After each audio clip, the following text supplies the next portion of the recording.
All right, this is gonna sound crazy, but for some of you, if you wanna see improvements, you gotta gain body fat. It's true, a lot of you are just paused, you're plateaued. In fact, you may be going backwards because you're refusing, you're fighting tooth and nail with gaining body fat. Yes, body fat needs to be on your body for health and performance and for muscle gains. We're gonna talk about how and who those people are. It might be you. Let's go.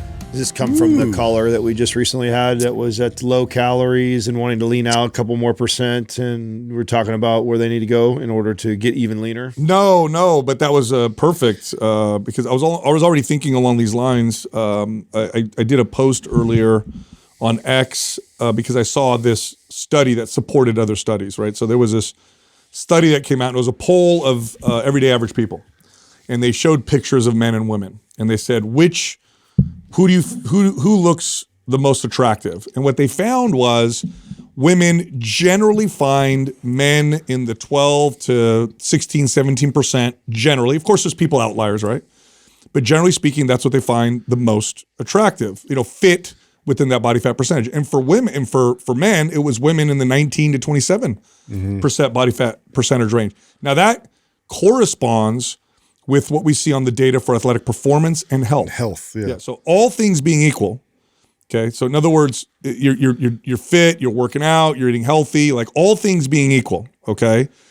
The ranges that I just said are, and there's a wide range in there, right? 12 to 17 for men, 19 to 27. It's a bigger range for women than it is for men. All things being equal, that's the range where you will see best health and best athletic performance. And of course, there's outliers. But generally speaking, that's where it's at. And when you move outside of that, either above it or below it, then you start to see detrimental effects. And a lot of fitness fanatics are so obsessed with being below that they're compromising a lot of things. They might even realize they're compromising things like health and performance. For most part, they're just trying to maintain a look with that. And why they want to get down to that low body fat because it doesn't feel good. Right. It's a pretty rough place to be. Plus, hormonally, that's one of the biggest impacts you're probably going to see. Yeah, totally. Adam, what happened? No, I'm just looking at I'm looking at the two. You guys are right for I'm looking at 12 to 17 and 19 to 27, and I'm just comparing the two as far as I was visually trying to picture the upper end of that what the man looks like, the upper end of that what the woman looks like. I think the 27% female is going to look thicker and be carrying more body fat than the guy that is at 17%. Yes. And so it's interesting that men tend to like women at a higher percent body fat based off of this. Well, women need, and when vice versa, women prefer the leaner look. And women need more body fat on their bodies. And there's lots of explanations why. One of the main ones being that they have to carry. Do you think these studies are skewed at all though by these are people reporting in what do you here's a picture, do you like that? And do you think some people find when either men or women are at these extremely low body fat percentages that it's intimidating to them, therefore they would not choose it? I think that has to play a role because when you look at the poll, so you're talking about what people find attractive specifically? Yes. When you look at that poll, there are people outside of that. There are going to be people that like people leaner or like people even higher. Yeah, but this is most. But I'm talking about generally. Okay. There's no doubt because I've never really met anybody that's saw, let's say, a guy at 9% body fat and went, I don't like that.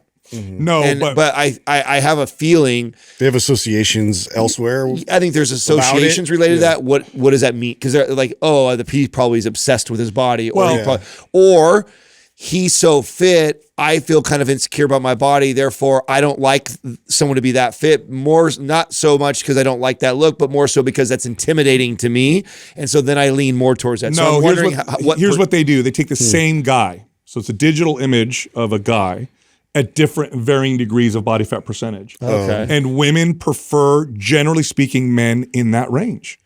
Now 13% body, by the way, this is all things being equal. So this is a fit and healthy person that if you're 15% and but you don't lift weights, that looks very different than 15% and you strength train. Yeah. Right? So these are fit, healthy people within this body fat percentage range. It is not, here's a 9% That's guy. a really good, so that's a really good point you're making right now too, because I remember what my body looked like as a young teenage boy when I hadn't really started lifting weights, and I carried myself always in this, even the worst was 12, 13, but it looks a lot different than the 35-year-old version of me at 13% body fat. That's right. This 35-year-old me with 13% body fat has a lot of muscle under, that's right. So I have a little bit of a layer of body fat, but you can tell that I lifted weights and I work out, and that's a very different look.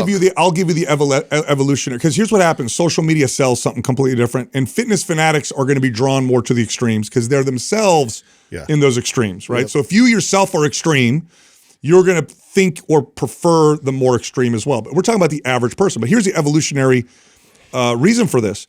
If you take the same man, same man, both fit, all things being equal, eat healthy, everything else, who's going to be tougher, more resilient to illness, and more athletic? The 9% body fat version of that person or the 13%? 13, yeah. Yeah, the guy at 13% is going to be stronger, have more energy, more resilient. Evolutionarily speaking, if a woman sees a man who's fit and healthy and a healthy body fat percentage, that's going to be more attractive than the shredded look, which in nature, that's, by the way, hormone, performance enhancing drugs have changed this a bit. And when you look at the best of the best in the world, by the way, the best of the best in the world tend to walk around in this range as well. But we have those extreme examples. There's some of these athletes that walk around at 8% body fat and eat garbage. Was that one football player that eats like candy all day long that we talked about, right? Yeah. So it skewed us a bit. But the reality is, this is what is considered attractive, and there's evolutionary reasons for it. And then athletic performance-wise, if you want to be in the place where you're the most resilient, least lower risk of injury, best performance, most energy, most strength, it's in these ranges. Yeah. And these are the ranges. And so again, it's all things being equal. This is a fit and healthy person in this body fat percentage, not a deconditioned person. DJ Metcalf, that's what you're thinking of. It'd be fun for us to do. I would love to do something like this. It'd be a fun experiment. I'd be curious to see how I gauge it. If I don't know the percentages, I see the same body, 4 different, percentages. What would I end up choosing? Each of us. Do you think that we would be skewed at all because of our professional? Maybe. I don't know. In our attraction towards a female body? Yeah. I like we all have our preferences. I like my wife when she's, working out and fit. I like her body fat percentage in the low 20s. For me, that looks the best. She's got the curves. Yep. She's feminine. She feels healthy. She doesn't look drawn out. Getting too lean can cause that in the face. You can get and we'll get into all the stuff. There's probably associations with that. Yeah, because I do like softness, and I think some bit of a feminine. I tend to be more attracted to the opposite of if I'm too masculine driven, I like the exact opposite of that. So it's I might like a little more even less feminine muscle and more softness. That's right. That's right. But again, people who are extreme themselves, you take a bodybuilder guy or girl, they may be more attracted to that extreme as well. But this is a general poll. Yeah, I can see that. And again, the data shows this is the healthiest place. And when you move outside of this, all things being equal, you start to sacrifice a few things. Here's one of them. Getting too lean causes hormone issues. This is true for both men and women. In women, it becomes very obvious. You could have a fit and healthy woman doing everything right. Her body fat's too low. She can't get pregnant, or she doesn't have a period. Very common with female athletes. This is extremely common with female athletes, college athletes. If you've ever worked with or trained college athletes, if you're a female college athlete now, you and your peers, many of which probably stop menstruating through that whole process. Very common. And for men, unless you're on testosterone replacement therapy, you start to get below, and of course, there's always a genetic variation, right, or variance. But you start to get below 10, 9%, your testosterone is going to go down. That's just what happens with that. So you start to your hormones start to move in a direction that is not as healthy versus when you're in those ranges. Do you think it's inevitable? Almost everybody who ends up pursuing fitness at one point ends up because just like we talked about with plastic surgery, that perception drift is a real thing. Totally. Even with that. Oh yeah. Right. So you get going and, you start like many people start, they're way out of shape and I just want to be healthy. And they have a number, let's say it's a man. I'll be happy around 15% body fat. I think that'd be great. And then you start trucking down from 25 to 20, and then you get about 16, 17, and you quickly realize like, 15 is now no longer enough. That's right. I want a little bit lower. Like, do you think that's like almost inevitable for everybody who goes down this path? I think so, because too, like your friend group kind of changes, and like what you're looking at as examples of like the next level. There's always somebody that you can kind of point to that might be a little less body fat, or like something that's a more idealistic type of physique that you're like trying to I mean, look at it this way. In my peak dysfunction, when I was just not to say I'm not still in this space, but definitely not like I was when I was a kid. I thought looking like a pro bodybuilder was awesome. Like I'd want to walk around and look like that. You find me an average woman that looks at that and says, "Oh yeah, that looks good." You won't. No, most of them will be like, "No, that does not look good." Definitely not. They got to be in the industry. Definitely not what pro bodybuilding looks like today. And that's even what it was in the 90s. That's the perception drift that would happen with me, where I'd be like, "Oh, I wish I could walk around looking like," I met a couple of them when I was young, because I'd go to these fitness conventions. Oh my God, Dorian Yates looks crazy. Or I met Nasser El Sambadi, who's now passed away, and I remember he's so giant in person. I remember thinking like that would be so awesome to look like that. Like aside from the people that really follow bodybuilding, like you get the average woman's be like, no, I don't like the way Well, and not only that, but to like imagine if you can right now, it's been a while probably since you can imagine. Well, actually, you've been there not that long ago again, where you were the biggest and most jacked you were. When you are there, you still don't think you were there. Oh yeah, you're chasing a moving goalpost constantly. Yeah, constantly. It's not until you take like a picture of yourself right now, then you look at Sal 8 years ago on the podcast and you go, "Oh shit, whoa. I'm a lot different looking than what I was before." I mean, it's crazy how insidious it is. Totally, like and even more so because it's wrapped in this positive health journey, right? So it's really easy for a good thing becomes a bad thing. Yeah. Can definitely happen. But with the hormone issues, very, very clear. And oftentimes, and this was more common in women than in men. So women are more sensitive. Their bodies are more sensitive to what we're talking about versus men. Men have more resilience with this kind of stress that we're talking about. Well, that's also why fasting's a bit dicey. That's right. Fasting can affect women negatively more often than it can for men. A woman's body is very sensitive to, because if she ends up getting pregnant, she has to support another life. And so her body's hormones will shut down real quick. And so I've had many female clients where, they were working out, the ex-athletes, like consistent, and they wanted to get pregnant. And it's like, we got to get body fat on you. Yeah. And we did. They gain body fat, they go into surplus, and boom, next thing you know, they're pregnant. So yeah, causes hormone issues. The next thing is getting too lean causes muscle loss. By the way, this is true for bodybuilders on insane amount of performance enhancing drugs. Yeah. I mean, you're talking about bodybuilders who take thousands of times more testosterone and other anabolic steroids and hormones. So they're like way outside of hormone replacement therapy. They lose muscle getting this lean, even though they have these insane hormone signals trying to fight this. The average person, you start to go down to a certain point, you're going to lose strength and muscle. It's just your body starts to adapt and tries to slow its metabolism down, because body fat is a security measure. This is like a bank account. And when you get it too low, it would be like you running your bank account too thin. At some point, what you're going to do is you're going to look at your bank account and go, well, we're going to start cutting expenses because my bank account's a little thin. That's what your body does with muscle. It starts paring it down because that's essentially metabolically expensive. And so this will happen to the best of you. You can do this to the best you want. If you're a dude trying to get to 7% body fat and do everything perfect, from 13 to 7% body fat, do everything perfect. You're losing some muscle. You're losing some muscle. Yep, you're going to. And this is going to happen to women as well, even if you're on crazy amounts of drugs.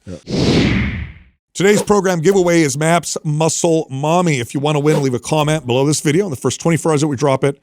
Subscribe to this channel, turn on notifications. If you win, we'll let you know in the comments section. We also have a sale.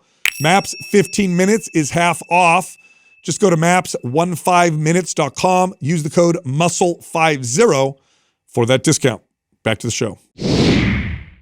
You also get immune function reductions. By the way, like you talked to. Oh, this used to happen to me. Yeah, explain that. I canceled. It was like clockwork. I canceled 2 shows because of how sick I got, and so I quickly realized that come prep time, when I got to my final 6 weeks of cut, because I knew that I was pushing the body to those extreme limits of lower calorie, I literally didn't do anything. I just like hung around my house, because if I would go out in public, I was so susceptible to getting sick, and then I would have to like throw away this whole prep. And so that happened to me twice, where I was deep into a prep and ready to go hit stage, and then all of a sudden I get like deathly sick, and I mean, you're throwing up and you feel terrible. Like, that's not a recipe for getting on stage and winning. And so I would just back out of the show, and then, okay, I'll do another show later, and just realize, like, and it dawned on me, like, man, I'm primed to get sick. My immune system's so low because I'm not feeding the body. I'm so low calorie, and I'm low body fat percentage. And so, I got to a place where I'd have to just like really confine myself to my house and stay out of public places, because I would get sick so easy. Wow. You know what's interesting about this? If you look at the data, again, all things being equal, and you had to have surgery, you're way better off being overweight than you are being underweight. Underweight in surgery is bad. That's not good. Overweight in surgery, of course, again, all things being equal, much safer. You have more of that insurance. But yeah, your immune system, they can measure this very consistently. You will see a reduction in your ability to fight off infection as you get leaner, even if you're working out and eating right. So it's got those negative effects. The next one is bone weakness.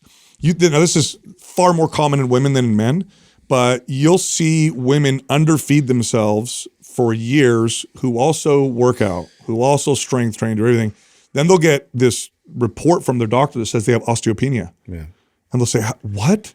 How is this possible? I'm strength training twice a week. It's like, you've been eating 1,000 calories a day for the last 6 years." Yeah, that's how this can happen. You're missing nutrients, like vital nutrients and minerals, and in terms of muscle mass too. That's a lot. That's probably why men it doesn't quite show up, as frequently. But if you're low calorie, you're low muscle, and you're not giving yourself all those minerals and nutrients, it's on on the plate. Yep. And then you have injury risk goes up quite a bit. I actually brought up some studies on this. Extreme leanness, in a 2015 study in the Journal of the International Society of Sports Nutrition, found that athletes with really lean body fat percentage, so these were athletes walking around at 6% body fat, had a 10 to 15% decrease in maximal strength and anaerobic power. And a 2018 study in sports medicine noted that athletes in weight class sports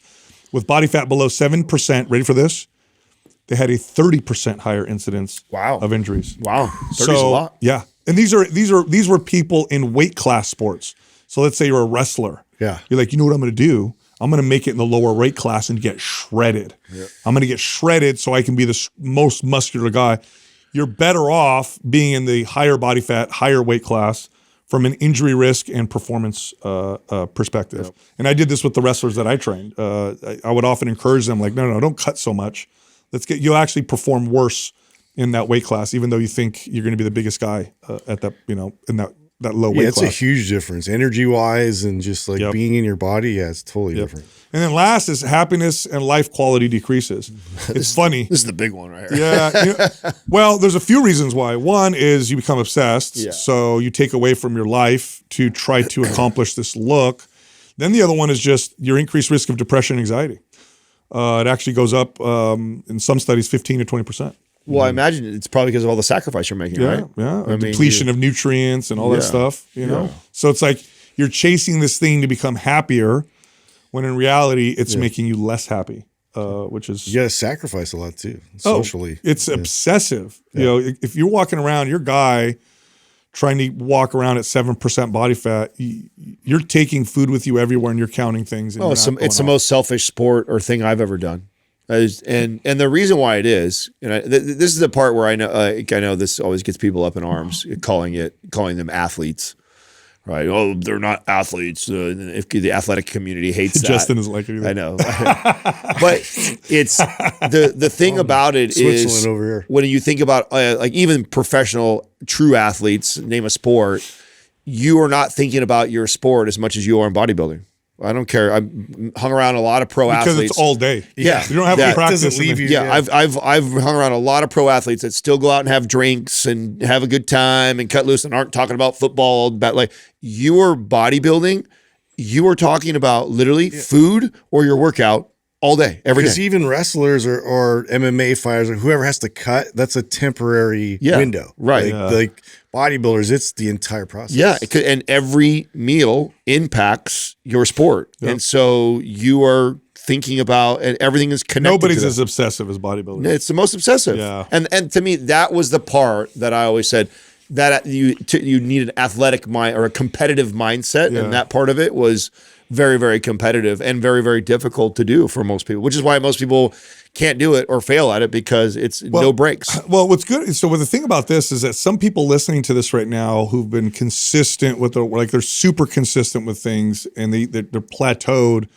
What they might just need to do is go into bulk and try and gain and allow themselves to gain a little body fat. That is exactly what might break you through your plateau. That's exactly why you may be plateaued. Right. Is you're keeping yourself so lean all the time that you're not giving your body what it needs to get stronger. Well, and so long as you're putting on more muscle than you are fat, you're winning. Yeah. So you put 5 pounds on and you add 1 or 2 pounds of fat, but you got 3 pounds or 4 pounds of muscle. That's a great win. I will say this though. Have you guys ever had a client? I had a female client like this where the goal was gain body fat. We don't even care. Like, muscle's cool. We're going to work out because we want to stay fit.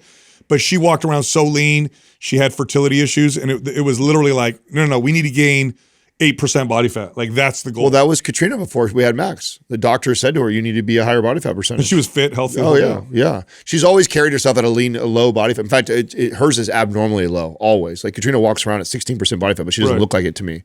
She looks like she's like more in the 20% range, but she walks around 16, 17% body fat. And so when she got tested and the doctor's like, yeah, no, you have to gain. And I remember like that's all we cared about was gaining body fat, which. What did she do for that? Just ate more? Cheeseburgers and fries and, laid off. Pregnant. Yeah. I mean, it was, believe it or not, it was very difficult for her. It's not like something that she trying to, put body fat on was, it's funny how our bodies tend to find and everybody's is unique to them, this kind of equilibrium or homeostasis. Yeah. And north or south of that is difficult, is equally difficult. Whether you're trying to, you have to push through. Yeah. We all kind of naturally fall into an area, and to aggressively go one way or the other tends to be pretty challenging. And so, I'd say it was equally as challenging as it was for her to probably get as lean as she's ever been. So it was funny to watch that. Yeah, it's interesting. All right. I got a study on comparing the effects of red light therapy to minoxidil for hair regrowth. Okay. Minoxidil is the so you put it on your scalp. I know, but that's like commonly. Rogaine. Yeah, thank you. Yeah, I was going to say that would be the I was looking brand for the name. brand. Yeah. So by the way, the background of minoxidil was originally For something else, researched for lowering blood pressure. But the side effect that they saw was hair regrowth. So of course we're like, that's a way better market. It kind of lowers blood pressure, but it definitely grows hair Viagra, back. yeah. Yeah, because that's right. That's the other thing. So, but minoxidil will regrow hair to an extent. It's one of the few things that has proven to work, which by the way, I tried it before and I didn't realize that it has this blood pressure effect and I felt so loopy on it. And then I realized it was the minoxidil. But anyway, they compared red light therapy to minoxidil. It's as effective, minus any of the side effects. In fact, when you're putting positive effects, positive scalp effects, positive muscle recovery effects, mitochondrial health, positive mitochondrial health. Whereas minoxidil, does it have staying power? Like, do you see an effect, and then, but if you are, not as consistent after a while, does it kind of like dwindle? No, you got to keep using it. Yeah. Now, here's the cool thing. When they combined the two, you had synergistic effects. Oh, wow. Yeah. So if a guy's listening right now, or even a woman, because some women suffer from androgenic alopecia or just alopecia, using both red light therapy and minoxidil is like a 1-2 punch, and it's got dramatically better results. Oh, interesting. Together. Oh, interesting. So and that would be one of the best. That's one of the things that I would do if I really cared that much. I really don't give a shit. None of us really do, huh? No. Maybe Doug knows, probably cares the most. Yeah. Doug, you use the red light therapy on your head. Yeah, I do. Yeah. How often are you doing it? About 3 days a week. Oh, good. Yeah. Yeah. That's what the data shows. About 3 days a week will give you the result that you're looking for. Maybe we'll all finally come around when we're about 10 years older and Doug still looks younger than we do.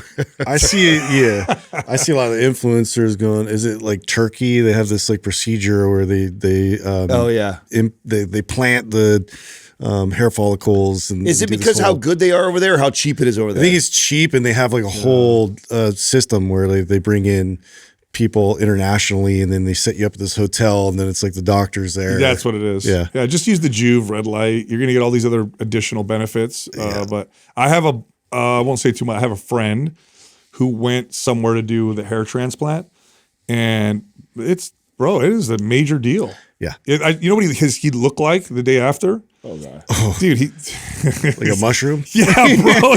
So I was like, oh my god! I saw the picture. I was like, no, I will never do That's that. the other part of doing it overseas. I think it's because so like people don't want to see you. Yeah, for a while. No, it's way cheaper. Yeah, I know. It costs them like a third to go somewhere else than to do it here. But no way, dude. No way. Yeah, it's serious. I have another buddy of mine who's much older than I am, who got the hair transplant surgery back in the day when you could kind of tell. So you could see the rows of hair. Like it doesn't look natural, bro. He denies it too. Just printed on there. And he still denies it to this day. He's like, bro, I can tell, I never did. Okay, dude, your hair doesn't grow like too that. perfect. Yeah, you got rows of hair growing, bro. It looks like a rug. Doesn't work that way. My God. I saw that you had, didn't Justin bring up Joey Swoll already? Did we talk about it on the podcast? I didn't bring up my old friend. You did or you didn't? No, I didn't. Oh, you didn't? Did you see all the drama going on with him? Yeah. I saw recently that he something about Hulk Hogan he brought up, and then he got like so when Hulk Hogan passed away, he shared a video. It was an old video that he had done. I guess Hulk Hogan had sent him like a real Hulk Hogan costume, like so that he knew him. Sent him a real costume, and so he wore it in the gym and worked out one day. Like a lot smaller costume. Yeah, and videoed the whole thing. And when Hulk Hogan passed away, he posted a video and of that him working out and doing that. Yeah. And I guess right now a lot of people, I didn't know this until I did a little bit of digging and watched some of the commentary on this. A lot of people that have been, sharing Hulk Hogan positive stories or giving him, credit, rest in peace for whatever, there's a lot within the comments is a lot of controversy because of some of the stuff that he had said and he had done. So when did he? So it said he was racist. When did he? Don't you remember make that the racist comment? It was on. So it was confusing him with Dog the Bounty Hunter. It was an argument with his wife. I saw it. I remember when I watched his documentary and I remember what happened. This was a huge black eye on him. How long ago was it? Oh, it was over 15 years ago, I think, maybe more, maybe 20 something years ago. And he's having a fight with his wife, and I think she's hanging out with a black guy or friend or something like that, and he's like saying racist comments for her. Oh, I don't want you hanging out with those people. Like it's that? Yeah, it's really bad. It's it's a really bad thing that he did and said, and then got caught. And so just a massive black eye. So because of that, and because people have probably seen the documentary in the last 5 years where they covered that, it's top of mind for these people. Yeah. And so there's all this vitriol in the comment section. Like, how dare you give him a tribute? Yes, he was racist, sexist, all the things, and just blasting him. And this is the thing I don't like about Joey Swoll, dude. And some people are only familiar with him since he was on his kick with calling people out at the gym or whatever like that. He found a new shtick, right? Because before that he was we were talking about him in shreds. Yeah. If you go back he was scamming everybody with shreds and his supplements. Come on. Yes. Yeah. And so when that went under and that got blasted for all the shady stuff that they were doing, he pivoted to this guy, and this nice guy in the gym. And he's always catered to his audience like that. So anyways, the audience starts, his own audience turned on him. Oh, they turned on him bad. And then did he did the cardinal mess up where you go and apologize? Yes. But no, it gets worse.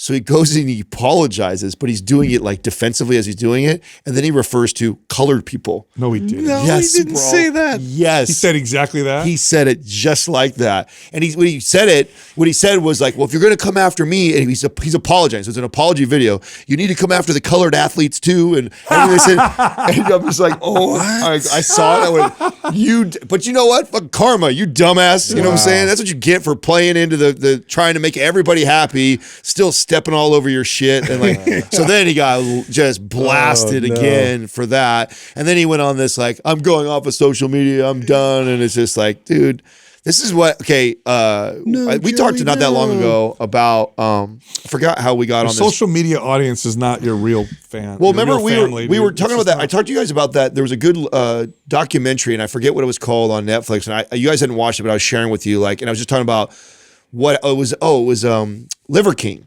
What happens to these people that build these fake personalities on the internet? Torture.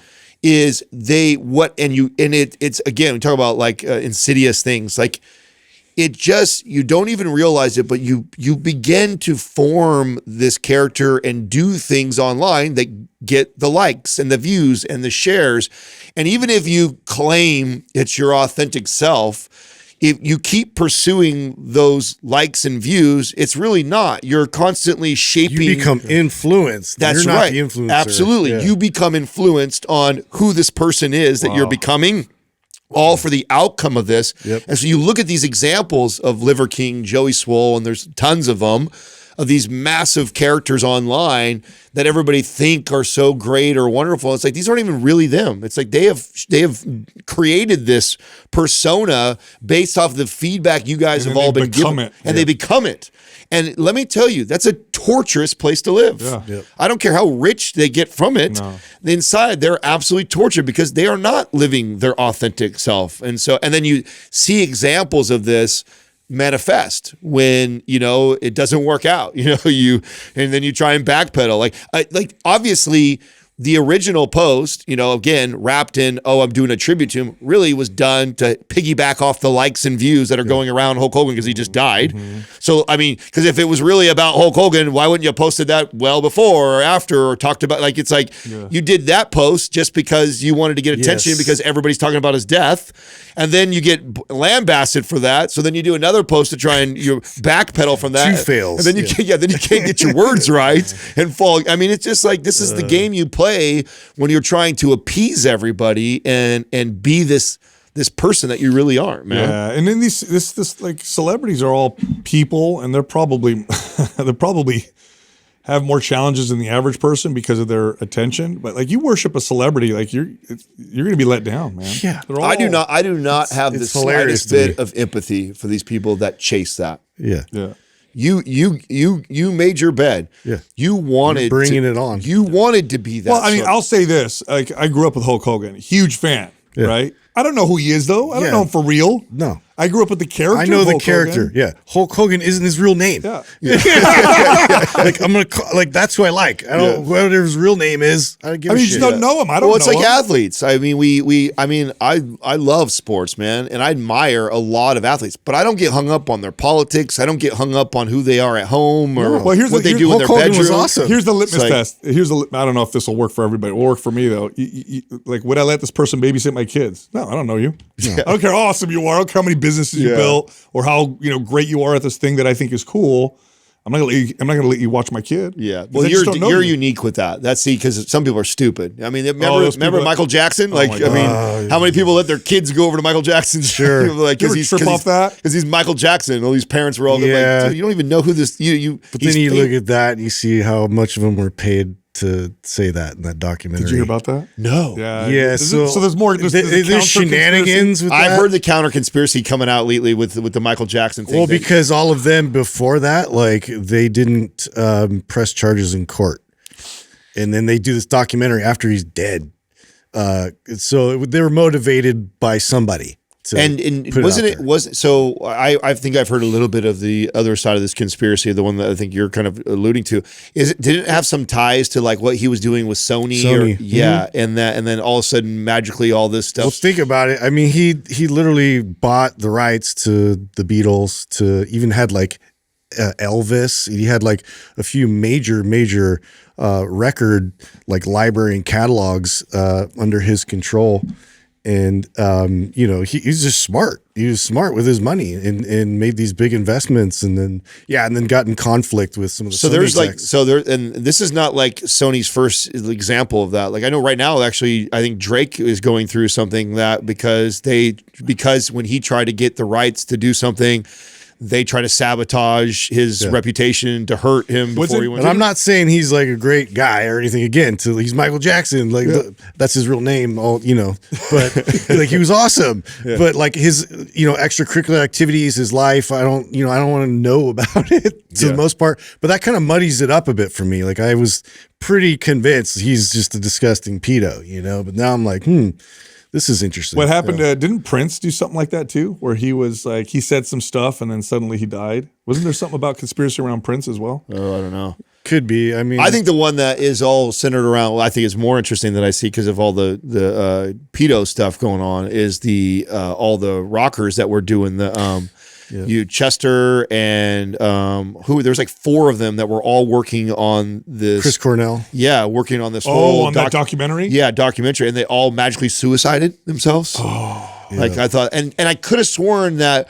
one of them even came out like in a concert saying like I would not kill myself or something like that, like shortly before. Yeah, it all happened. So that's very suspect. Yeah, and then this is all before Epstein's, right? Before we were all talking about Epstein. I feel like now if that was happening with Epstein, there would have been more eyes on that. But I feel like it got all brushed under the rug too. So yeah, no, super well. But I mean, back to like social media and these people that we idolize online.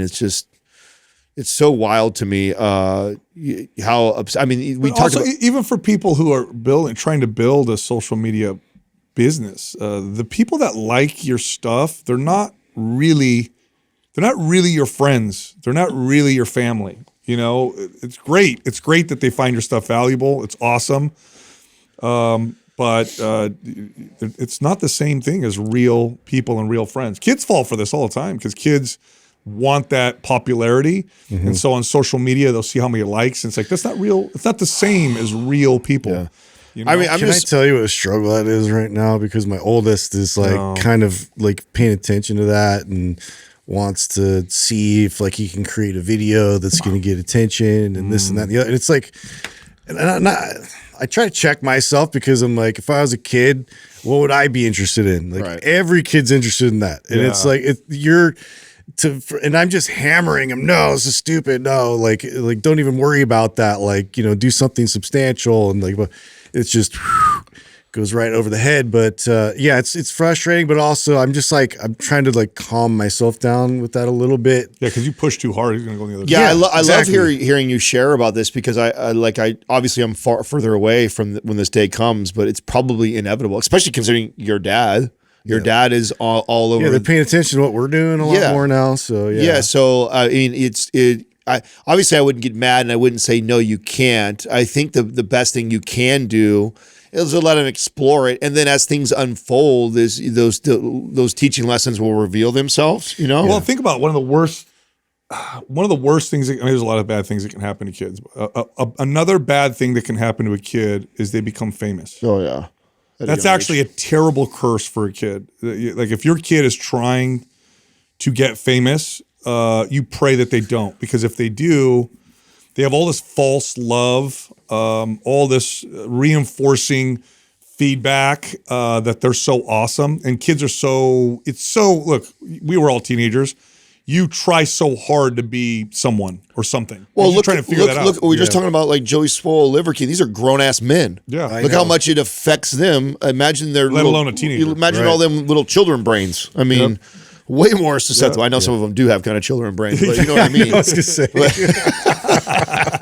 It's very simple. I mean, one of the things I love that it's just another thing about the partnership that we all have when we all get together. Like, imagine if one of us actually really seeked that, like really wanted to be really wanted that, the guy. Yeah, the fact that it's always been this like, no, you be the guy, no, you go do the thing. Like, I don't want to. I mean, even when we thought about this well before we had the attention that we had. Look at all of our social media. It's our brand first, and then our names.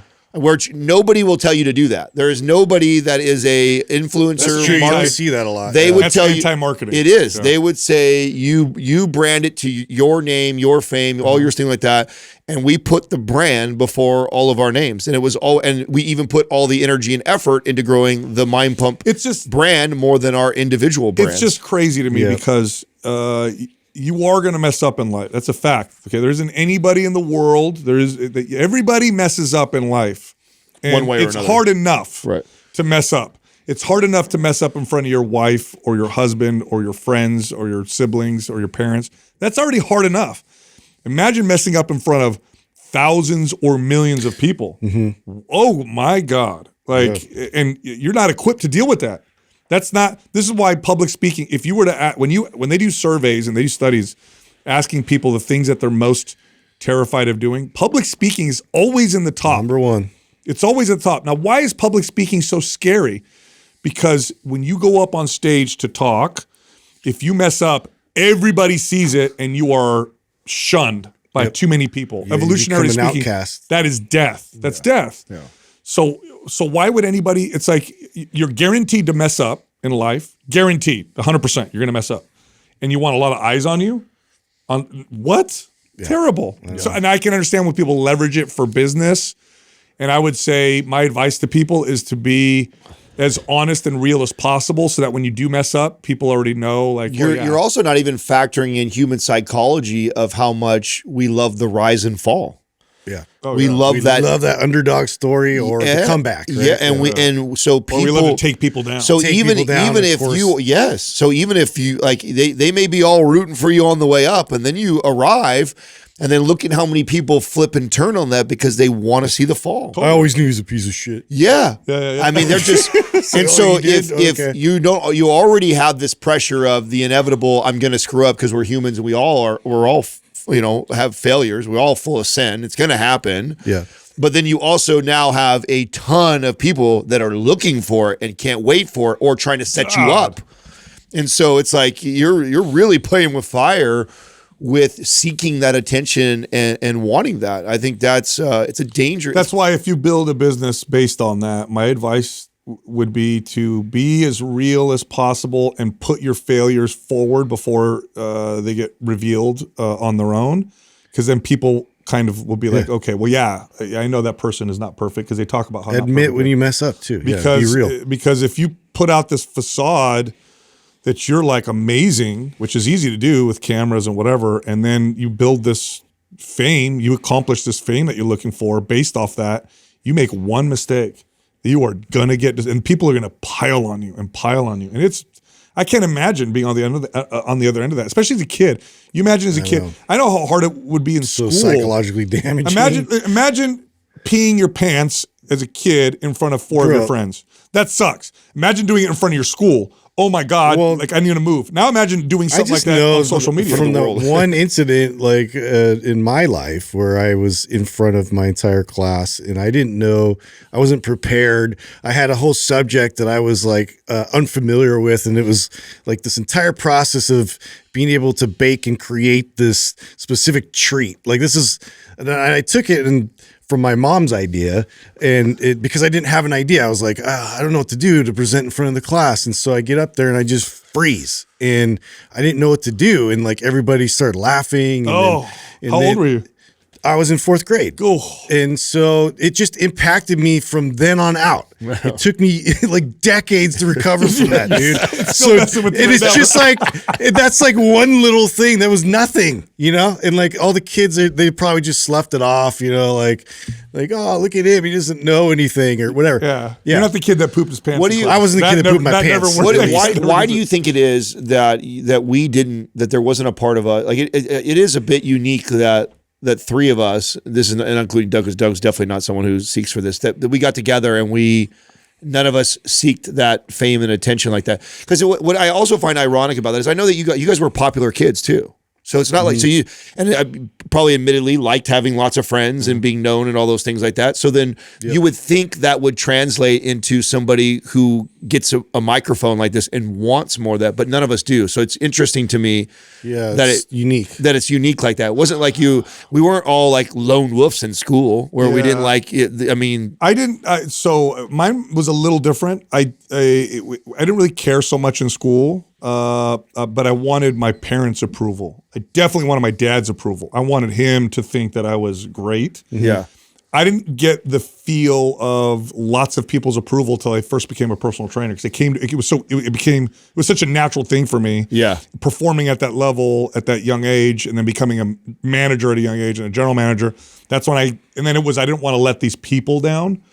That's when I felt that. But you asked why all of us don't really care. I think I don't know. I would have to say that someone else is in control. I would have thought. My thought is someone else is in control. Because if any one of us was like that, this would have gone south a long time ago. I would have thought my personality that because I admitted that I liked the attention as a kid. Yeah. I liked being popular. I liked being liked by. In fact, one of the things I prided myself on as a kid in high school is that I had friends in every group. Like I was not. I didn't have just hang out with a clique. Like I was friends with everybody.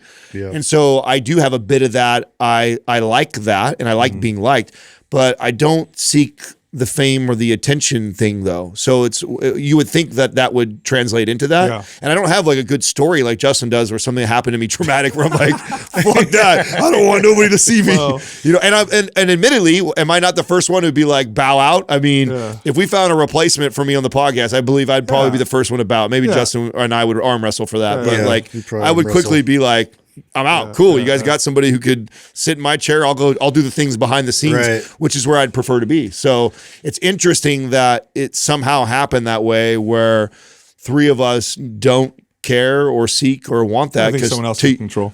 That's what I think. I know. I do. Because I mean, could you imagine if one of us sought that out? The guy behind the guy. That was always my title. Yeah. What? I mean, not in that sense. Okay, Justin. You take it to that level, dude. Okay, bro. I'm the guy behind the guy. I'd rather be the guy behind the guy, not the guy in front of the guy. Well, I don't want to be the guy in front of the guy either. So I'll be the guy over here. You'll be the guy on the side of the guy. That's fair. My bad, dude. Doug, did you ever want that as a kid? Would you remember ever like seeking popularity or wish? Like, were you like that at all or no? You know, I think there was a period I thought it'd be cool to be famous. Oh, okay. I did. And I think a lot of kids think that way, right? Everybody paying attention to you, so on and so forth. But the reality of it, as you start to examine it, isn't so exciting, you know? So if you have a choice between being rich or famous, I'll take rich. Oh, God. Oh, yeah. There's no comparison. Yeah. No, how can anybody? No, that's not true. A lot of people would seek. I get it. A lot of people would seek fame over money. So weird. I mean, actually, social media is a great example of that. There's a lot of people that are famous that don't make a lot of money. Yeah. There's a lot of Instagram people that have millions of followers. That was no money. I remember that being like one of the biggest epiphanies I had when we started doing this. Is I couldn't wait to meet these people that had millions of followers. I thought, man, the business mind behind these people are going to be so wild. And I'm like, not at all. Like they have a lot of attention and they're famous online, but they have their business acumen is horrible. Yeah, I wonder the percentage of people that want fame that just didn't get any attention at home. You know, that were sort of home or school discarded, or like their parents were always gone, or like they had a big family and they were the youngest, or whatever it is that they got overseen. Well, Bishop Barron said, I think it was Thomas Aquinas that said this, that the things that people make out of that people turn into idols.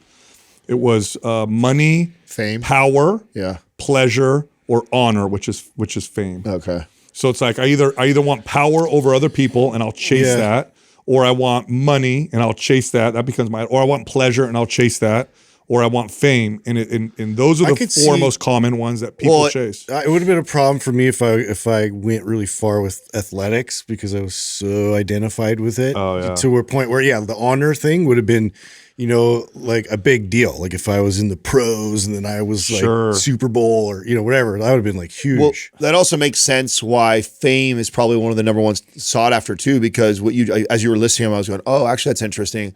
Fame is the only one that almost guarantees all the other ones too. Could. I mean, almost. It's like most of them, like if you get could turn into. Well, if you get really, really famous. You can leverage it. Yeah, I mean, normally if you're really, really famous, you're great at something, a sport, actor, a thing, which then equates to money, which then equates to power. So that one kind of like you could be a very powerful person, not even know who they are, right? Somebody who runs one of the biggest Fortune 500 companies, you don't even know the name of that person, or a politician, right? Or so you can be very powerful, you can be very honorable, you can have a lot of honor and not have the other ones, and so fame tends to fame and honor. Honor is fame. That's the one. Yeah. Okay, the other ones don't tend to feed into as much as. Did I do this with you guys before? The Arthur Brooks exercise with those four? Did I do that with you guys? I don't recall. So to figure out which one is most likely to rule over you. Oh, okay. So what you do is you take away the one that has the least pull on you, and this is what it looks like. So it's power, pleasure, money, or fame. Okay, honor, fame, right? If you take that away, that means all you'll ever get is the average amount of that. So if it's money, and that's the one that least has pull on you, then when you take it away, you'll only ever make the average amount. If it's pleasure, you'll only ever get the average amount of pleasure, and so on. Okay, and so you got to work down the list.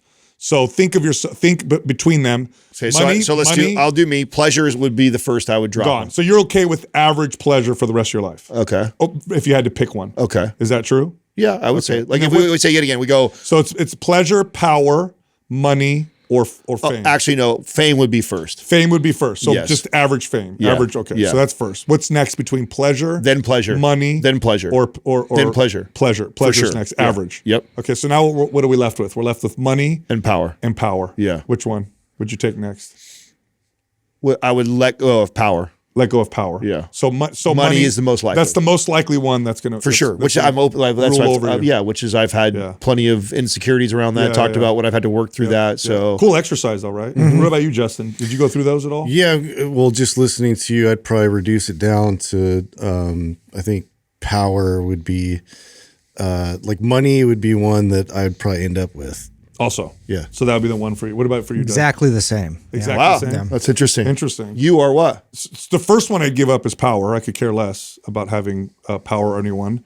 The next one would be, what were they? There were money, pleasure, and fame. Fame would be next. Yeah. And then it's really tough between pleasure And money. Really, really tough. Probably. I would say you would give up money before pleasure. I think so. Yeah, I think so. I think more money than pleasure. It's so interesting that money even lasts that long for you because I feel like you have such a good hold of like it means nothing to you. To be honest. It doesn't make that big of a difference for me. But power, I could care less. Like get rid of. By the way, the studies show that people who where power is the one that they struggle with are the most likely to be okay with being under tyrannical regimes. So people they respect the power or something? Maybe because they think they can move up in it and they can accomplish it. So they don't mind living in a system where there's power over them because they worship that power. Yeah, because interesting is you that? respect the power so much and you want it and you understand climb it. the You're ranks or something. Interesting, right? That is That's a good exercise. Yeah, like to go maintaining through. my autonomy and like that. I guess I associated that in with power. Yeah, no, power over others. Power over other. Okay, Yeah. well, Yeah. it might change then. So then the next, I mean, you still would end up with money, like you Still said, end up right? with money, So yeah. the three of us all end up there, and you end up in I would follow Sal with money being the main one. Say what? So I think pleasure before money. So pleasure's the last one for you. No, the second to the last would be pleasure Okay, so and trading then money. places. I Yeah. see. Okay. Oh, so you guys So would it's be a little similar, bit different. but similar in that way. Wow, that's so okay. Then what's the next layer to that exercise? Now you know that. That's the one you got to watch the most. Right. That doesn't mean you don't watch the other ones. Right. But that's the one you got to pay attention to the most. Is like So an example of You're that most to me, susceptible. using me as an example, because I've openly talked about my relationship with money and stuff like that. Like that's why, like the exercise of like I so remember this like being in a room. Like if I didn't know you guys really well, but I knew of you, you're successful with that. I would have to like actively go in, going like, you do not need to talk about how much money you've made or your success. Like I'd have to have that talk with myself because it was so ingrained. The insecurity was so deep that it was a natural reaction for that to happen. I would like have to like talk to myself to be like not do it. And it took a long time before that became a habit and behavior. So if you know that that's one of your things, and there's obviously times in your life where it probably presents itself. And so it takes that much effort, I think, to really work on it is, you know, when you come into those positions, those times, like, okay, what would I normally do right here? Okay, I'm aware of it, right? And trying to reverse that. No, for me, with the pleasure one, it's just can be worshiping good feelings, which can look like working out all the time, taking supplements or hormones or all the stuff kind of connected. It goes deeper than that, right? Because it's not just those four, but oftentimes your idol is connected to one of those, you know, kind of four. But that would be me. By the way, fitness is probably what would have saved me from being a drug addict because I have that tendency. If I wasn't so into fitness, I could easily see how I would be somebody that would go down that path with drugs. Interesting. For sure. Oh yeah, for sure. Because I wanted to build muscle so bad. I was like, that doesn't help me build muscle. I wonder how many people can do that exercise and admit that that's their thing, or that or the awareness. That's a hard thing to do, is really like acknowledge that and confront it. Well, the biggest realization is that your top value based on your actions, not what you say, but what you actually live by. Someone followed you around and looked at your actions, and they all lead. Everything leads to a top value. Every decision you make is based off of a value. I turn left because it's better than right, or I choose this shirt because it's better than that shirt. Ultimately, at the top is your top value. That's your God. Yeah. That is what you worship right there. Yeah. So for people who are like, I don't worship God, you worship something. And so you look at your actions and what is it? And is that a good God to worship? No, none of those things are. They're tyrannical. Yeah. That's why I went back to as saying that how many people do you think would openly admit that? Yeah, that's a tough one. Anyway, speaking of some of the stuff, I brought up some stats on exercise and sobriety, because our friends over at Rock Recovery Center, exercise is a very important part of their protocol for helping people get off addiction. And they have studies on this. Do you guys want to hear what the studies show that exercise does for people in addiction treatment? Yeah. Mm-hmm. People who incorporated exercise into addiction treatment programs reported a 95% increase in abstinence rates. 95? Wow. Increase in abstinence rates because of the exercise. Wow. Isn't that crazy? That's so high and crazy that it's kind of crazy that more of these recovery centers don't do what they are doing. Well, go down this. Look, we just saw a huge study with over 100,000 people. Exercise outperformed therapy and medicine for depression, anxiety. Okay. So exercise is the best treatment for those things. And what's often tied to addiction is depression and anxiety, either from the addiction or as part of the reason why you become addicted. So there's that. It produces a healthier brain, which reduces the craving for certain substances. You produce your own natural opiates when you exercise. Right. And then it's the discipline and structure. It's the discipline and structure of doing something. So, I think this is why it's empowering. A lot of times, it's like this despair, and so to empower somebody in a moment of despair that's powerful. There was also a 20 to 30% reduction in withdrawal symptoms from people who exercise. So the withdrawal that happens from going off drugs, you'll get a significant reduction if you also exercise. Do you think there's a physiological part? Of course. Of excreting the sweat and getting out? Yes. Yes, dude. Totally. Yeah. So this is part of what they do is they don't force people, but this is definitely a key part of what they do is they use exercise along with more traditional methods for sobriety. And I think it's great. Aren't the boys coming down here in a couple weeks? They're coming down. I believe so. Hop on, aren't they? Yeah, cool. I think I saw that like in a week or two. I think they're coming this way. Yeah, it'll be great. Yeah. Butcher Box delivers grass-fed finished meat, free-range organic chicken, pork that is raised crate-free, wild-caught fish, all of it to your door. Amazing protein that's healthy, great fatty acid profile, great prices. Go to butcherbox.com/mindpump. By the way, if you go on that link, you'll get a hookup. You'll get $20 off your first box, plus free chicken breast, ground beef, or salmon included in your box for an entire year for free. Again, butcherbox.com/mindpump. Check it out.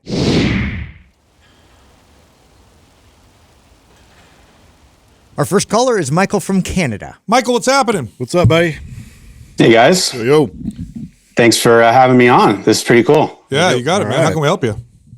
I guess I'll start off like everyone else and just say, thanks for everything you guys do. Since finding your podcast, it's been a huge help in my life and my kind of fitness journey. So my question was a bit broad. So I'll give you a bit of background on me, I guess, and then kind of get into it. So started working out kind of when I was a teenager, on and off. 41 now.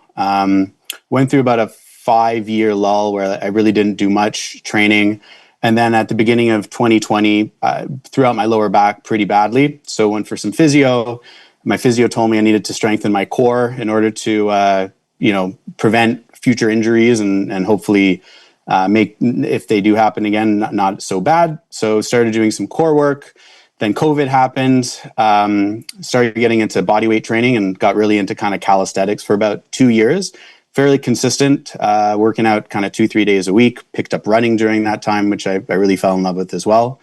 And then towards the end of 2023, kind of got back into the gym, went back to my own programming because I thought I knew what I was doing, which was your typical kind of bro split, 3 days a week, back, bi, chest, tris, legs, and shoulders.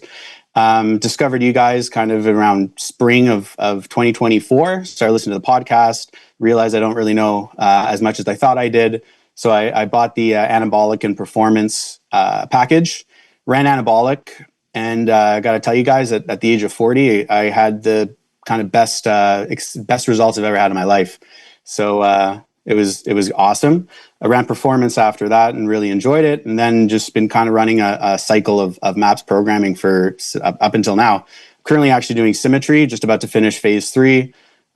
Really into the bodybuilding type of stuff. So looking forward to the 5x5 in phase 4.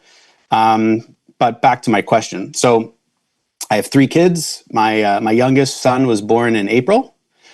At the time, I was thinking about doing MAPS 15 after he was born, just given everything you guys kind of talk about and knowing I'm not going to have that much time or energy. But getting 6 days a week in, I wasn't going to be able to do, even if it was for 15 minutes. So I kind of ran anabolic, just the 2 days a week, easy, light, didn't go too crazy. Anyways, had some really great results over the past, 2 years that I've been following you guys, and figured I tried doing a cut this summer, which was kind of the first time I've ever really done like a real cut. Maybe back in my 20s, I would kind of cut out carbs for a couple of weeks and I was good to go. So, started tracking my calories and macros and whatnot. I'm a finance guy, so I like data like you guys. So I have some data points I can kick off here. So I got up. So prior, I would say to really getting into your programming, I was about 168. I got up to about 185 back, let's say, beginning of June of this year. Clothes still fit relatively well, but I could tell I was putting on a bit of fat. So that 185 mark was my all right, time to kind of rein in a little bit. Started really watching what I was eating, went from 185 to 182.4. So that's what I'm kind of considering really my starting point. I estimated my maintenance calories are probably around, I think, 2,800 a day. So I didn't want to do anything too extreme given the stress and craziness of having a newborn baby. So I tried to do a 500 calorie deficit as the cut. So I was aiming to get 2,200 calories a day. I was doing that for about 3 weeks, and it was just really hard to hit that number. I was probably averaging more like 2,500 a day. Try to eat mostly whole foods, try to be smart about what I'm eating. But, eating with your kids and not sleeping and the craziness of life, it was just making it really hard. So after about 3 weeks, I basically saw no movement on the scale. I was using the Spren app to kind of estimate my body fat percentage, and Spren tagged me about 19.4% at the time at the beginning. And it was 19.4% again after 3 weeks. So that was kind of the start of my email to you guys, just saying am I just kind of nuts for trying to do this at this crazy time of my life? But there has been some developments, I would say, since I wrote that email. It's only been 3 weeks, I know.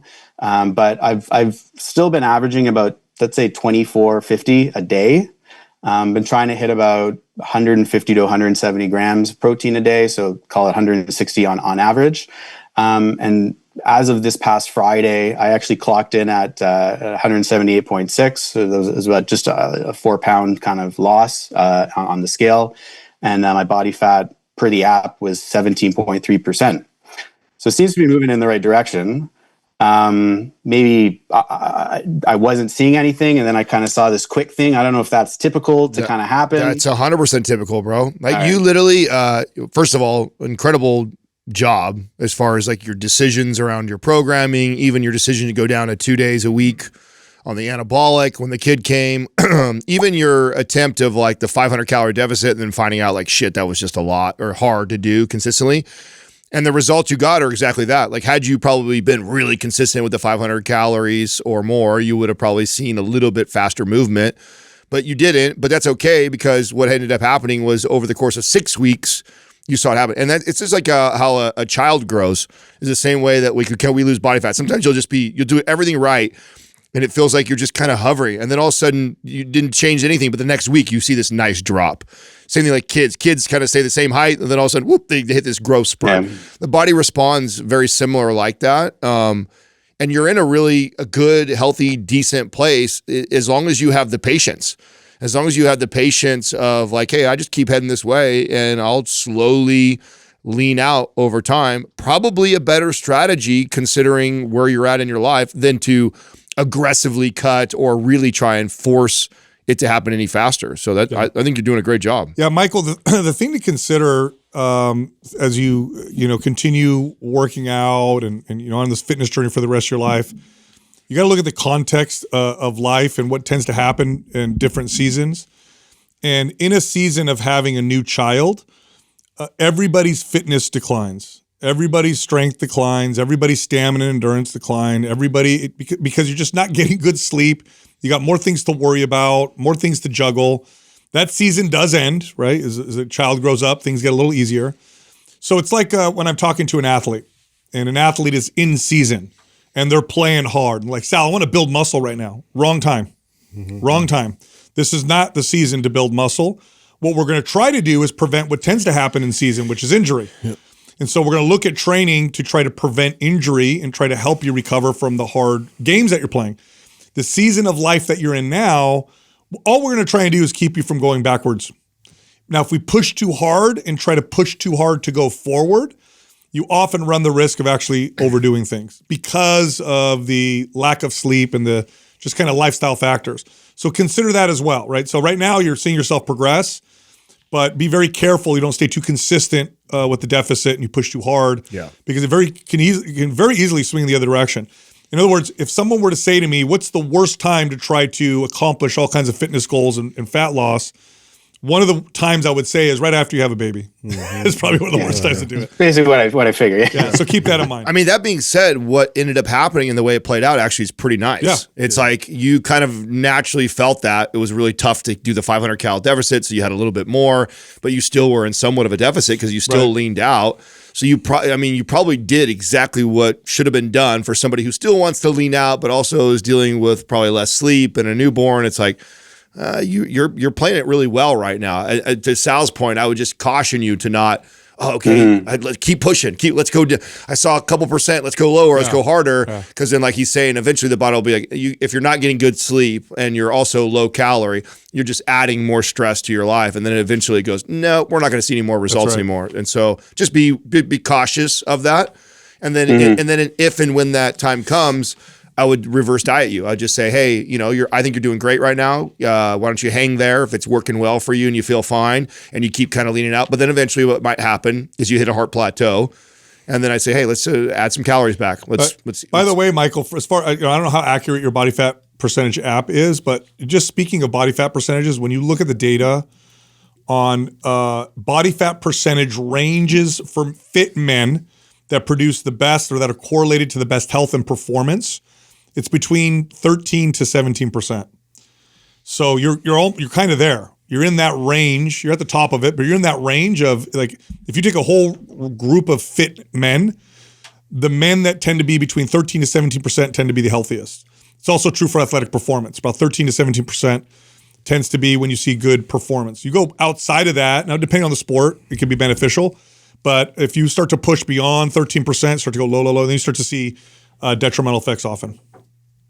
Yeah, I mean, my goal, it was kind of an arbitrary goal. I said 15% was what I wanted to get down to. It was more just seeing what I can do and show off the great results that I've been able to kind of achieve over the past 2 years. My plan was really just to keep this to the end of August, seeing how low I could kind of go, and then probably go back up to like maintenance and maybe do a bulk kind of in the winter. I like that too. I like that too. Yeah. I want to give you this option too. So I think what you did was great though. If you don't have MATS 15, I'd love to send it to you. And what you can do is the way we wrote it, you could pair the days up. So, I was actually going to ask you guys that. Yeah. So, and it would add up to a similar volume, would you say, as 2 days of anabolic? It'd probably be pretty close. So what you did was a great option for someone who, like, if you didn't have MAPS 15. But what you can do with MAPS 15 is every day, or like day 1, day 2, you could pair as one day. Day 3, day 4, you could pair as another day. Yeah, that'd be great. And so we'll send that over to you, and that just to, change it up a little bit, or just so you have that option. And then the weeks where you absolutely could go for 6 days in a row, you can. But for the rest of the time, you could pair it up. Yeah. So we'll send that over to you so you have that as an option. But I think all in all, great job. Yeah, I think what you're doing is on point. Thanks. Yeah. Appreciate that, guys. You got it, man. Congratulations on the baby. Yeah. Thank you. I'm looking forward to when I can sleep again. Right, good stuff, man. Thank you. Yeah, that's just a season of life where it's like I'm playing defense. I'm just playing defense. I don't want to go backwards. Which maintain and preserve. And what's funny is that tends to be the season that people try to push harder. Yeah. And I think, and I see this a lot. It's probably because of the cortisol, you think? I think it's men get real driven too. That's it. Yeah, so that's a good point. I felt that. That happens. No, I felt that too. It happens a lot with men. It's like you feel this responsibility of a new child. So I can do it all. So you have this drive for work, pile on and my fitness, and then you just add more. That's a good point. Stuff. That's a good point. I mean, I think what he did was great, though. Yeah. He was smart. Even the fact that he was targeting 500, realized how difficult it was, didn't do that, and then he was rewarded for it. So I think great audibles. Yeah, and all the program choices, the way he did the 2 day a week when the kid. I mean, it was all great. Obviously, dude listens and pays attention, man. So smart. Our next caller is Candace from California. Hi, Candace. Hi, guys. Hello. How are you? So nice to meet you. I'm good. How are you guys? We're great. Good. How can we help you? I can just read my question if that works. Yeah, of course. Okay. First off, I just want to say how much I enjoy listening to your podcast. You all have such a great mix of solid information, humor, and honesty. It's been both motivating and educational for me on my fitness journey. A little bit about me. I'm a 35-year-old mom of 2 boys, and I work full-time as a respiratory therapist. Despite a busy schedule, I've been working hard to improve my strength and lose some fat. Your podcast has been a huge help in keeping me on track and making smart training decisions. I have 2 questions I'd love your input on. Number 1 being reverse dieting. I have been reverse dieting for a little while now, and I feel like I need to start increasing my calories, but I'm not sure exactly how much, how often, or when to make those calorie increases. Are there signs I should be looking for to guide the timing or size of the increases? And then secondly, grip strength for my deadlifts. My lower body seems to be able to handle more weight, but my grip is giving out before I can finish my set. What's the best way to improve my grip strength so that I can keep progressing in my lifts? Awesome. Great questions. All right. So reverse dieting, a lot of it is your comfort level. A lot of it's really based on you. It's like, okay, of course you can go too high with the reverse diet, adding 1,000 calories to your diet might be excessive. Yeah. But it's going to be, so most of the time when I would reverse diet someone, we would go like 100 calories at a time, sometimes 150, 200 if they were really low, sometimes as little as 50 because they're really apprehensive. So it's going to be based, a lot of it is on your comfort. I wanted to say though, you could go as high sometimes as 200 to 500. Yeah, you could. Like, I mean, it depends how low it is, right? And it depends on how, like, here's the thing. If you go from, let's just use some, I have no idea where your numbers are, but let's say you were somebody who only ate 1,300 calories. And I bumped you to, 500 calories. You're going to feel that a lot. And it doesn't necessarily mean it's bad. It's just that you're going to definitely put some weight on. But we're probably going to build some muscle if we're training correctly, and you could be okay. But the comfort level for the average person to add 500 calories when they only eat 1,300 is like, whoa, this is a lot. This feels a lot. I feel full all the time. I'm holding water, and they freak out. So to Sal's point, it's like, depending on how you are with that and okay with that, like if you're embracing it, and then I've had other female clients of mine that are like, let's do this. I trust the process. I know what you're talking about. Like, I'm not going to care about the scale. I'm going to go get strong, and I'm just going to keep adding calories. You could do that. And so it has a lot to do with that, how that is. Like, where are you at calorie wise right now? And is this the first time we've ever tried to reverse diet? What's the relationship look like with food? So like 5 years ago, I'm 5'10". I would eat like 1,000 to 1,200 calories, and I just didn't know any better. And I started seeing a clinical nutritionist at the time, and so she was like, "Oh, we need to reverse diet you." So I was pretty scared because I was going from eating like 1,000 to 1,200 calories to eating 1,800. Yep. And I was thinking, I'm going to get fat. Like, I'm going to gain more weight. And I was trying to lose baby weight for my first son. And I ended up losing 10 pounds in the first month. Awesome. And gaining a lot of muscle. And then I had another boy in 2023. And I've just been struggling since then. But I've been on 1,800 calories for like the last few years. And I think I need to increase my calories because I'm just like at a plateau. I feel like I've gained a lot of muscle like over the last few years, but since my last son, like I haven't been able to lose much fat. Candace, do you feel comfortable adding 200 calories? Probably, yeah. Let's do that. Yep. Good place. Yeah, go to 2,000 calories, stay there for a little while, and then when you feel comfortable again, you can go up another 100 or 200. But I think 200 calories would be a good jump for you. I also would love, if you're not already in our private forum, I'd love for Doug to put you in there. That way, as you go through this process, you have us there. So if like you have questions, you can just hit us up in there and we could kind of guide you through that process. But 200 and go lift some heavy weight and get stronger than what you already are, that's going to be the path for sure. Let's talk about your deadlifts now. What kind of a grip are you using? Double overhand? Are you using alternate. Hook grip? Alternate. I have one forward and one backwards. Okay. And how much does that make sense? Do you do that from the very beginning, or do you switch it like once it gets heavy for you? I start like that. Okay. And how much are you pulling off the ground when you start to get the fatigue and the grip? I usually do Romanian deadlifts, and I do 4 sets of 10 of 105 pounds. Okay. Oh wow. Do you ever do conventional deadlifting where you set the bar back down? No. Oh yeah. Oh man. Well, that you're gonna less reps. Huge, yeah. Holding on. That's hard. I mean, that's hard for me. 10 reps. 10 reps to hold on to 150, 200 pounds. That's a lot. That'd be a lot for me. So you will see a huge difference switch up that protocol. to do a conventional deadlift where you set the bar down. It kind of lets you reset your grip every rep. And then you'll be able to. That'll make. And, are you looking for hamstring or glute work with that? What's the goal? I just want to really develop the lower body. Doing lower body is my favorite. Okay. So over anything else. So does that mean you're not? I work on my quads, glutes, and hammies all the time. Does that mean you're not following one of our MAPS programs yet? I don't have any of your programs. Oh wow. Okay. How many days a week you working Doesn't out? sound like it.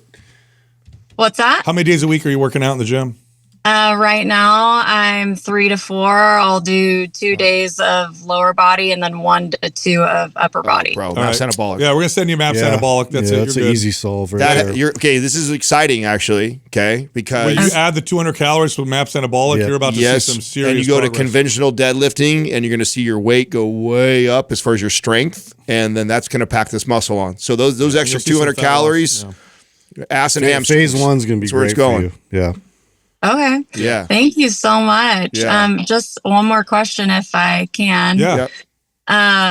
When you're adding the 200 calories, how do you know where to add it? Like, should I add it to protein, carbs, or fat, or a little of each? Do you consistently hit your protein already?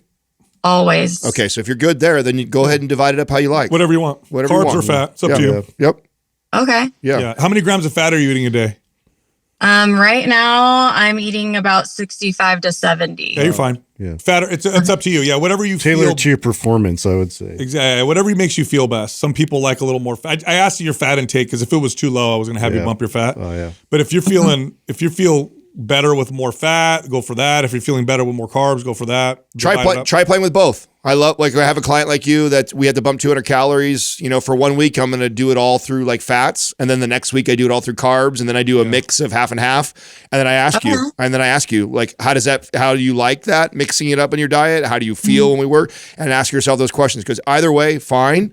But really what I want to know if I was your coach is like how you like it. That's right. In the diet, consistency, how you feel, all those things. You stick with it. So play with each of them. I'd say give it a week of each, right? So do a week of like just adding fat, and then do a week of just adding carbs, and then do a week of a mix, and then ask yourself what you like the most, and then stick with that.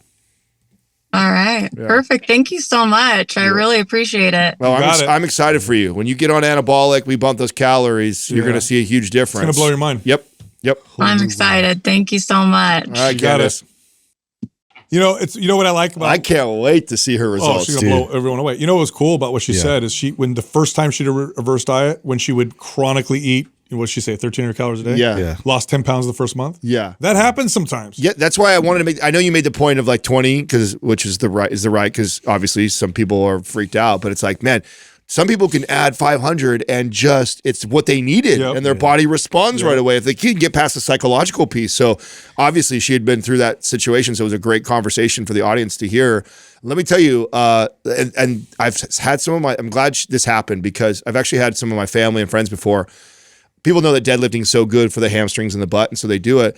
But a lot of times they do Romanian all the time, which is a great movement. Yeah, nothing wrong with it. But you're limited on how accessory compared to conventional. Yeah, but it's also the rep. You're doing 10, 12 reps. 10, 12 reps is I don't fatiguing care. on your grips. You ain't holding on to very much weight. I mean, I'm not holding on to very much weight. Setting it down makes a big difference. When I was doing that many reps for that kind of an exercise, it was good morning. And she said she was at 100. She was at 100 and what? What was she? 105 pounds. So if you can do 10 reps holding on to the bar for 105 reps, she's going to push over 200 in a conventional deadlift. Yeah. And her pushing over 200 in a conventional deadlift is going to pack on muscle like she's never seen before. Yeah. So exciting.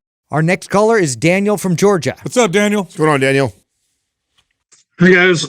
I appreciate y'all taking your time. Y'all have been very instrumental in my sobriety and mental health journey over the last 10 years. So it's cool to kind of be able to talk to you. But I'll get into kind of my question. I've been a firefighter, paramedic, and a flight medic for 23 years, and been in the Army for 20 years. Performance-wise, I'm 42. Performance-wise, I still do pretty well, like on our ACFT test, stuff like that. About the last 2 years, I've been struggling with the typical hormone balance, blood work balance, diet. For some odd reason, I put on about 40 pounds with no major changes. I don't do dairy, no sugar. I don't drink, obviously, like all the normal stuff. So I had some recent blood work done. My triglycerides were high, borderline A1C, HDL was low, and a couple other that were off. So it was kind of a two-part question, but what would you prioritize nutritionally and in training to improve metabolic health without furthering my gut issues and tanking energy so I can perform at the level that I'm expected? Okay, Daniel, let's break this all down. So you have you wrote in some stuff in your question. If you don't mind me going through some of your email. Okay, so you said you're a recovering addict. I see where your current body weight is. You're following some of our programs, so MAPS Anabolic, Mass 15 Performance. Which one of our programs are you following now? I just restarted MAPS Anabolic last week. And you're doing jujitsu 2 to 3 days a week? Yes, sir. Okay, and then you're currently on TRT, testosterone? Yes, sir. I take about 100 a week. Okay. The rest of your the rest of your hormones, how's your thyroid? Is your thyroid okay? All the blood work was normal, other than my lipid panel. Okay. And then you had mentioned gut health issues. Tell me a little bit about that. Yeah, I caught Giardia in Yemen back in 2010. I was deployed, and I've dealt with severe gut issues for 15 years now. So I can't eat any bread, dairy, anything with like vinegar stuff. My body just doesn't digest it real well. Have you been tested currently for parasites and SIBO? Yes, sir. And it was all negative. I've done a few parasite cleanse in the past, but my only diagnosis was just diverticulitis with IBS and a couple other things. Okay. And then current diet, walk me through that right now. Do you track it? Can you give me some details? I know I eat anywhere from 22 to 2,800 calories a day, mainly chicken and ground turkey. Those are two like the proteins that don't mess with me. I try to stay away from pork and red meat, obviously just because of all the issues. On average, about 50 carbs a day, and I stay away from sugar. And I try to balance. I've been having issues trying to balance the proteins and fats, but it's hard with my gut issues to get to where I don't just feel like I'm, dying over 2,200 a day.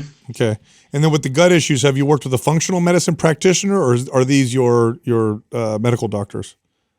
This is all through the VA, like Western medicine. Okay. I'm trying to kind of branch out more just because it's just the same dog and pony show with the GI world.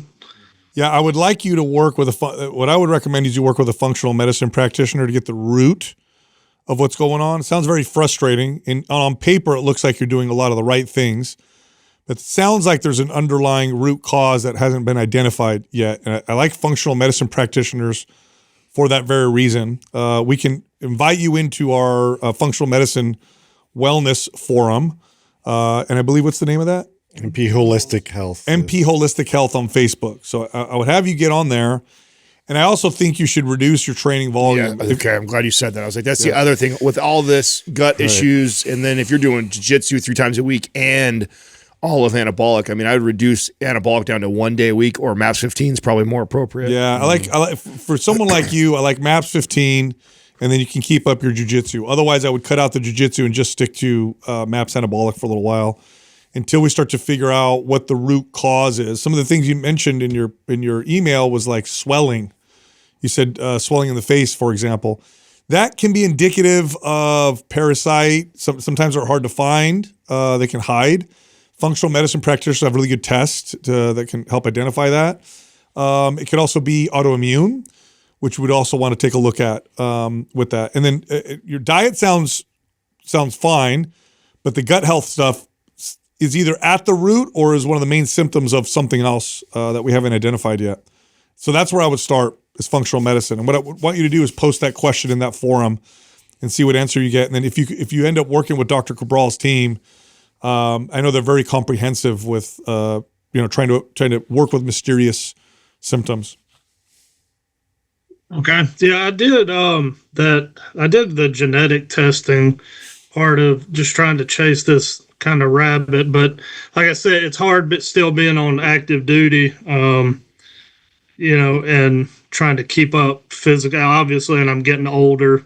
So you would just drop down to 1 day a week, or the MAPS 15, or MAPS 15. MAPS 15 is probably more appropriate. I like MAPS 15 even better, where you're just doing 2 exercises a day, so you're still getting your strength training. I'd also ask you to do your best on how you feel to try and modify your intensity. So if you know it's like one of those days where your gut is just off and you're not feeling it, that's also the worst day to go in and kill it in the gym. Like that's where I'm like, all right, back off a little. How do you feel when you fast? Better. I started doing intermittent fasting last week. Like I said, I've just been kind of throwing stuff at the wall to see what sticks. But I started eating around 10 in the morning and then cut off at 6 at night, and felt a little different. I don't do caffeine or anything, like any stimulants. And obviously, and I've got a newborn at home, so I feel pretty dead most days anyway. But how would y'all, and kind of the second part, how would you balance the macros with, energy and weight and, lipid panels and things of that nature? Because you gut issues, we got to figure that out. Because on paper, your diet sounds okay. Mm-hmm. With him being kind of lower carbohydrate like he is, would he be like, something like the ketone IQ, like supplements like that? Would that benefit him energy wise? Because it may, but also may hurt his gut.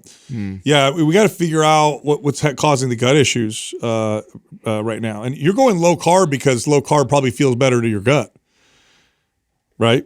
It does, and I can't have any gluten. I know I always hear you talking about your issues with dairy. Mm-hmm. If I eat any dairy or gluten, I break out in weird, right? Like it's wild. And I was told through the VA that when I caught Giardia overseas, that I may have brought back some other type parasite, and it just kind of wreaked havoc. So, I mean, I feel like I almost starved myself. But if you look at me, I mean, I've got the typical dad bod gut for some reason. I carry most of my weight up around my chest, my gut. Yeah.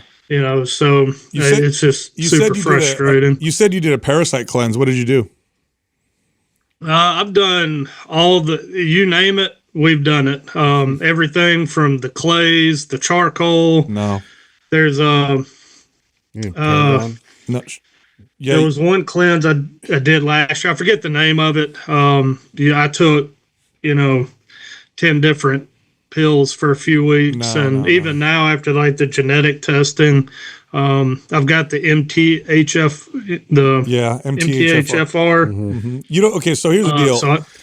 Over the counter, often, these parasite cleanses don't really kill the parasites. To kill a parasite, you need, there's certain drugs that you take that would kill a parasite. So clays, charcoal, those are going to help with the symptoms.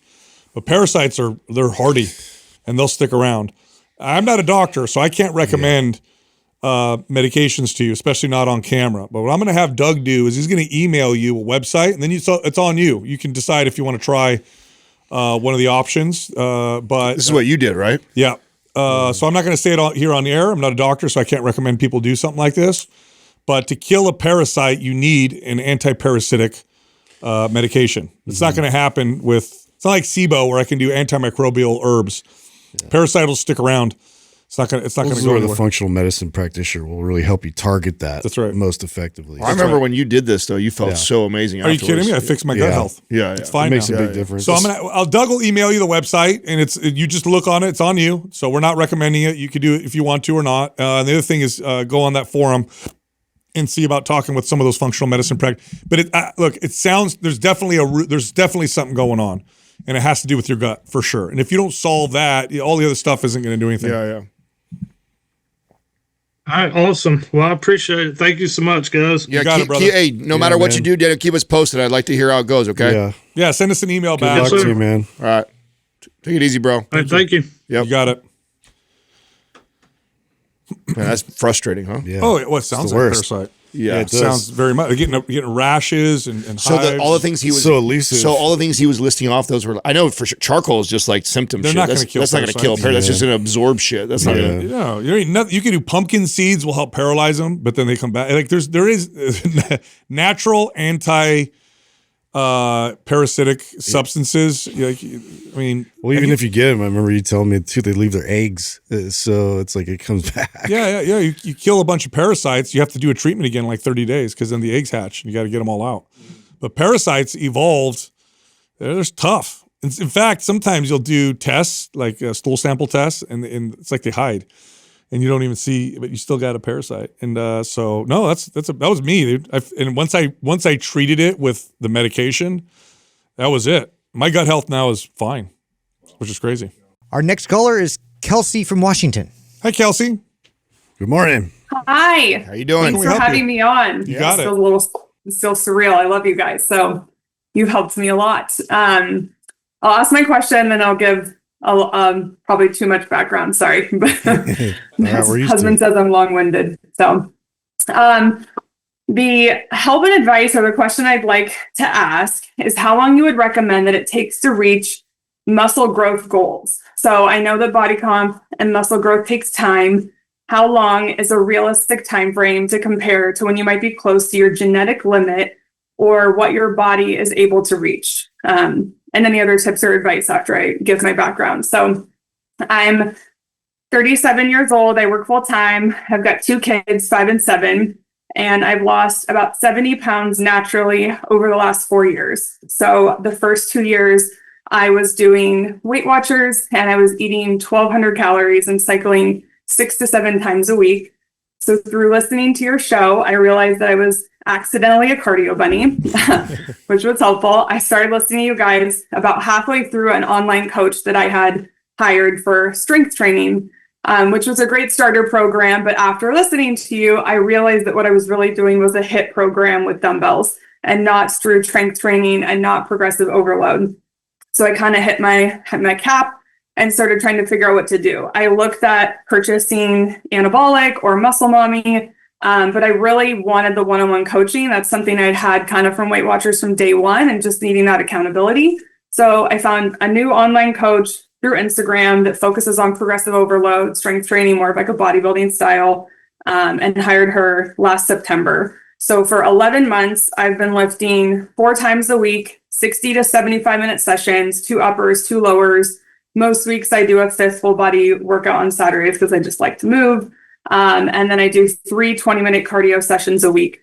I grew my calories with her up to 2,000 a day through December last year. And then I went into a calorie deficit from January to April down to about 1,550 calories.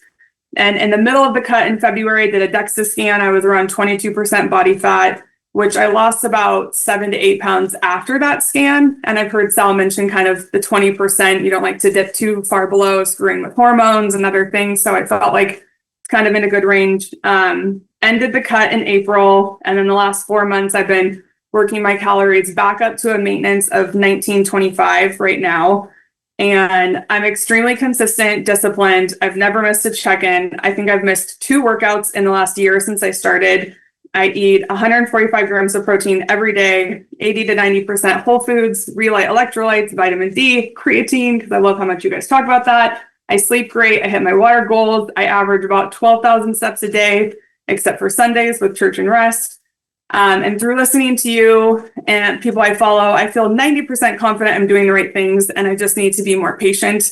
But I am really happy with like the progress I've made. It's been life-changing. But I am competitive. I want to push my limits. So I'm just curious to hear from you all. I've listened to countless thousands of episodes over the last year and a half, and you've given me a lot of really good tips and tricks and changes along my journey, but just curious what advice you would have or how patient I should be to reach the goals. I'll tell you what limit you're reaching right now. So first of all, you've done an incredible job, and where you're at right now, everything you've done and what you came from and where you're going. But at one point, you're only going to build so much muscle on 2,000 calories. You got to keep going. Like if you want more, it's up in calories. I'm looking at your pictures right now. You look incredible. And for someone who's taking 12,000 steps a day, training 5 to 6 days a week, you're probably at the limit of how much muscle you're going to build on that body with that low of calories. For sure.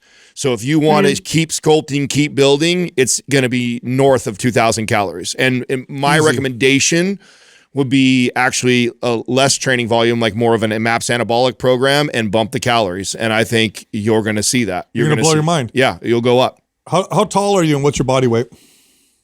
5'8", and I weigh 141, 142. 5'8", 141, working out as much as you do, 2,000 calories is low. Yeah, 12,000 steps a day. Still low. It's totally low. And I know it's scary. It's scary to try to go up more, but if you want to see some progress, bump your calories. Yep. You want to see more progress, bump your calories and do less workouts. Yep. Those are your 2 options. Yeah. You could just bump your calories and you'll see some progress. If you just went up from 2,000 to 2,400 calories, you see some good strength gains doing nothing else. If you really want to see the gains, I would go 3 days a week, full body strength training, MAPS anabolic style, go up to 2,400 calories, and you'll get some great muscle. Yes. You'll get some great muscle. Yeah. How long do you guys recommend for that like ramp up to 2,400? Because I think mentally, I know that it works and like hear you talk about it, but it like physically, it's still kind of hard too. I mean, back in September last year when I started eating 1,800 calories. I'm like, this is so much food. I feel disgusting. And it was hard for me. Of course. Adam shared a little bit about your journey of when you were doing like bars and protein shakes versus going to whole protein. And I made that switch in like February this year, and that made a big difference. Oh, good. So I've gotten off of a lot of like processed protein I didn't even realize I was doing. And that's helped. So I think I'm willing to like bump it. I've been thinking I need to like bump it further, but like, do you recommend like 100 or 200 calories like in a month, or like what kind I'll give you the ideal, but then it's going to be based on your comfort level. Ideally, you'd go up 400 calories right now. There is no ramp up. 400 is your ramp up. Yeah. Just because of where you're at, how lean you are, your fitness level, how much you're strength training. You go up 400 calories, your muscles are going to soak it up. But if you're scared, you can go up 100 calories every other week, and you can really stretch it out. Depends on how fast you want to see the progress and how fearful it's going to be for you. So that's going to be on you. Now, if I was your coach and I was working with you every week, and I could be there for you when you get scared, I would encourage you to go 400. But I'm not going to be there for you.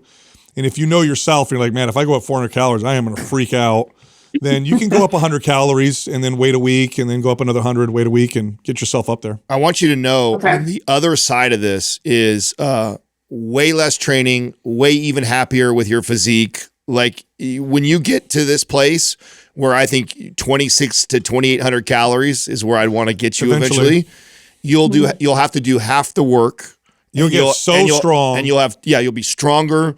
You'll have even more of the. And by the way, for the listeners that get an opportunity to see you, like you're in a great place right now. Like if you just said, Adam, I want to be healthy. I'm like, well, do you like what you're doing? Do you like the like you could just keep doing what you're doing, and you're going to maintain a very healthy, great physique.